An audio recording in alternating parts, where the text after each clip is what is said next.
Hi, my name is Peter Ngila Njery. I'm a writer in Nairobi, Kenya, and I'm here to talk about my short story Canada, which was published by the Dreamy magazine in Italy, and it's being republished by the Antonym magazine.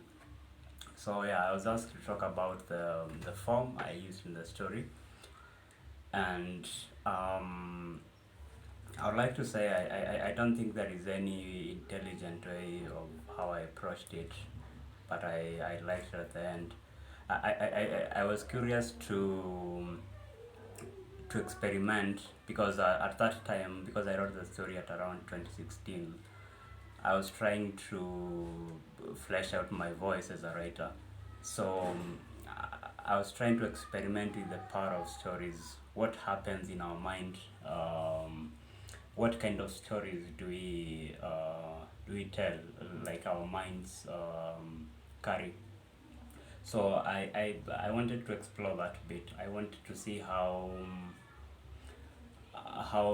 two mothers who are sort of beaten by life or struggling to get down from something bad which happened to both of them, who try to reimagine the lives of their children. Yeah. So I want to explore that bit. I want to see what happens in the minds of the character, the things we do, the kind of stories we do, where we get them from.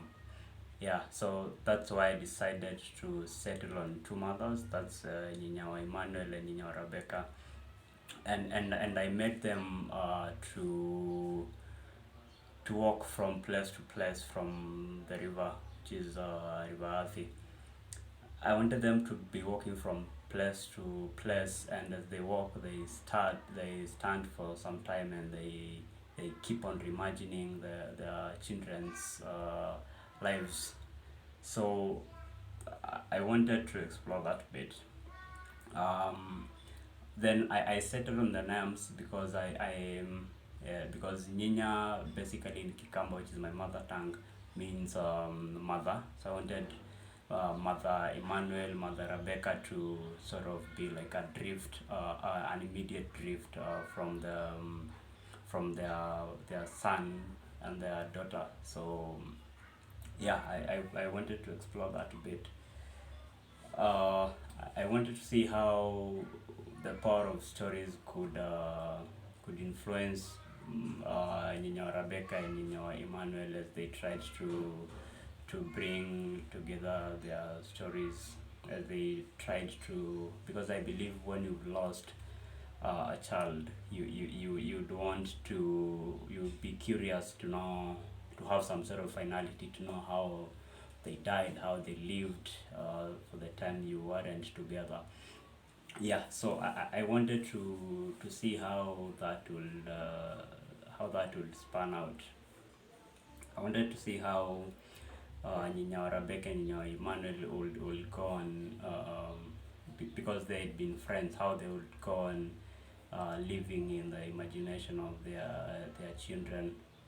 I wanted to see how they would cope, how they would help each other. So it's not that I deliberately set on a smart way of telling the story. I just wanted to explore the mental bit, how things would go for the two mothers, how they will cope, with their respective losses. But then I was also curious to sort of bring their stories together, because in a short story you don't have a lot of space to go on and on. So I want to see how these two stories would come together, and yeah, that's basically what I did with the form, and I hope you guys enjoy reading the story. Thank you.